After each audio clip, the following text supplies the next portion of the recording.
Hey guys, Mike Lawson here.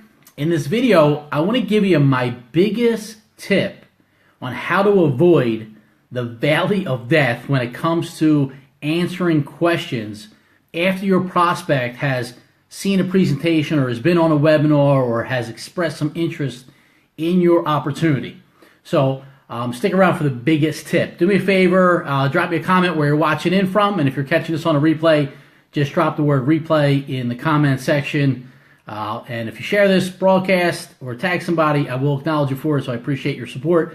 So let me ask you this. Have you wondered what to say, especially if you're new in network marketing, and you tell somebody to watch your presentation, or you send them a link, or they get on a webinar, and then they start asking you questions.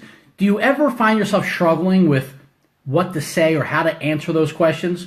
So I want to give you my biggest tip on how to, again, avoid the valley of death and not getting into answering 50,000 questions. But it's important to understand that after your prospect sees a presentation, right, they fall into one of three categories. And what I like to call, and this is how I was taught in the industry, is people fall into one of three categories, and they're actually apples. Either a red apple, a green apple, or a rotten apple. Now, a red apple is somebody that saw a presentation, they got on a webinar, they got on a three-way call, and they loved everything that they heard. And they say, you know what? I'm ready to go. I'm ready to sign up. I was a red apple. That was just my personality. Do me a favor, if you're a red apple where you saw network marketing, you just jumped in the first time, you had no questions, you didn't even know what it was about, you were just hoping it was legal, maybe you didn't even care if it was legal. Drop me a comment, drop me the word red in the comment section. I appreciate that. So I was a red apple. I was ready to go. Now, green apples, these are people that have questions.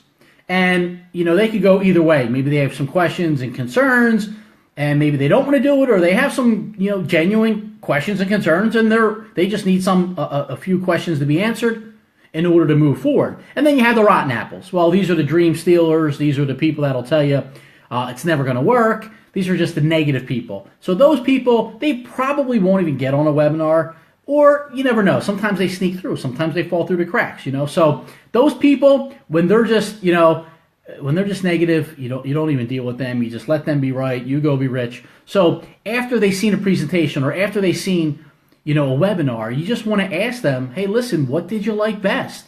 And they're going to tell you. Again, the rotten apple is going to say, oh, I don't like anything. Great. You move on. The red apples, they're going to be easy to spot because they're going to say, I love it. I'm ready to go. Where do I sign up? You need my credit card? Those are the people, those are red apples. Now, but how do you deal with, and you're going to get it probably about 10% rotten apples, 10% red apples, and 80% of the people are going to be green apples. And these are people that have questions. Again, questions are good. So here's how you answer these questions, because it's important to understand this. If you answer one question, they're going to keep asking questions. And here's why. Because they feel like they should be asking you more questions. Now, I'm not saying be evasive. I'm not saying, elude their questions. What I'm saying is, especially if you're brand new. Now, you might be in for a little while and you're the expert. Okay, so, you want to answer maybe one question, but that's it. That's if you've been in a while and you know what the heck you're talking about. Because you always want to bring in a third party. You always want to either have a three-way call set up or set up a time that you can introduce your prospect to somebody else. Here's why. Two people saying the same thing is always better than one. It's 2 against 1. Now, again, this is in a positive way. So you just want to say, someone, again, at the end of the webinar presentation, they see it at the end of a meeting. They say, well, how does this work? You say, you know what? That's a great question. But here's what I want to do. I want to introduce you to whoever.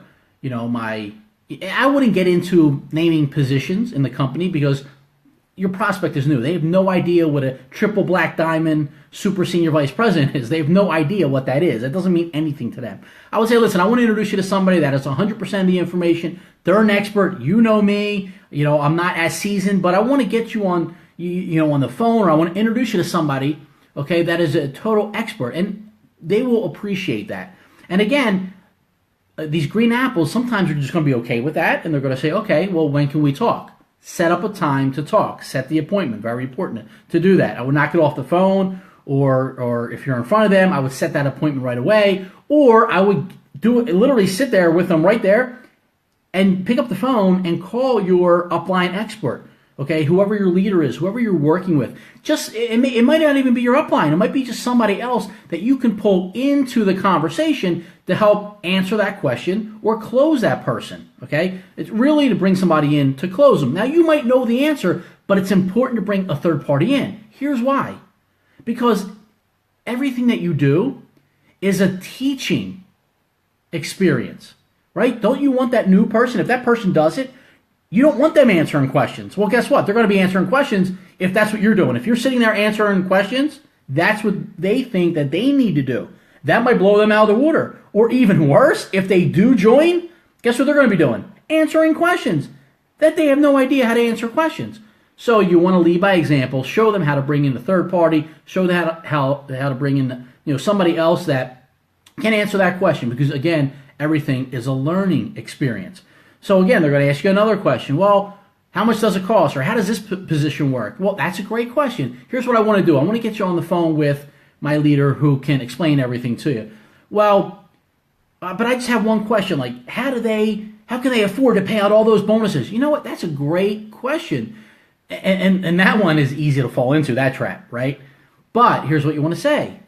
Again, that's a great question. I want to get you on the phone with my upline leader. He or she has 100% of the information. Hold on. Do you have a minute? If you're on the phone, just set up a three-way call. I mean, do it immediately. Say, listen, that's a great question. Hold on a second. I even like to say, it depends on how the conversation's going. Hold on. I actually have him calling me, ironic enough, or she's calling me ironically enough. Let me patch you in. Now, again, I would make sure that whoever your closer is, your upline leader, make sure that they're available for a three-way call, because you don't want to be making a phone call and they don't answer, because that doesn't look good. But just in recapping, every question that they ask you, say, that's a great question. I want to get somebody else that has 100% of the information.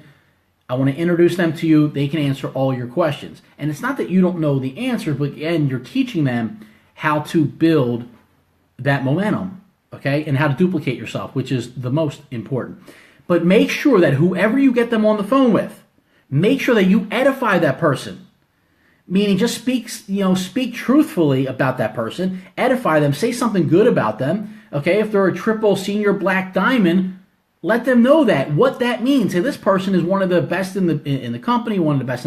But if you don't have that resource to introduce them to somebody like that, just say, hey, listen, I'm going to introduce you to the person who got me involved. Last month they made $500 part time. Just say something genuine. Don't be making up numbers. You don't even have to get into money, but just say something nice about that person and edify that person. It's important to do that. And share their story. Share a little bit about their story. Hey, this person I'm going to introduce you to is a stay-at-home mom. She made an extra $1,000 last month. Or, I want to introduce you to, my friend. He's a police officer. He made an extra $2,000 last month. All right, just edify, just a little bit. Now, if you're the expert and you can't get somebody on, or if you're the expert and you can't get somebody on a three-way call, right? You do this yourself, and you just say, listen, what did you like best about what you saw? And let them tell you and agree with them whatever they like best. So I like the money the best. You know what? I like the money the best too. And then share a little bit about your personal story. This is why I got involved. This is what I'm doing. Okay, relate to them a little bit, and then ask them, do you have any specific questions for me? And let them ask questions, get them answered, and say, okay, do you see yourself getting started? And that's it. And then you'll know if they're ready to get started or not. If they're not, or if they hesitate, you say, okay, great. Well, what information do you need in order to make a decision? Oh, well, I need to talk to my spouse. Okay, great. Well, when can we get on the phone with her? Or when can, I go and meet with her? Or when can I go meet with him? Set up another appointment. I would not leave that conversation, the phone call, or if you're in front of them, I would set something up, another appointment, without leaving that prospect. So I hope this information helped, guys. If it did, do me a favor. If you found some value out of this, share this with somebody. Share this with somebody on your team, or tag them. And as always, I appreciate you tuning in. I hope you got a lot of value. If you did, drop the word value in the comment section. And also do me a favor, make sure if we haven't connected yet on my business page, make sure you go ahead and like my business page where there's some other free trainings on there as well. So I hope you got value out of this. I hope you enjoyed it. Until next time, make it a great day, everybody, and we'll talk soon.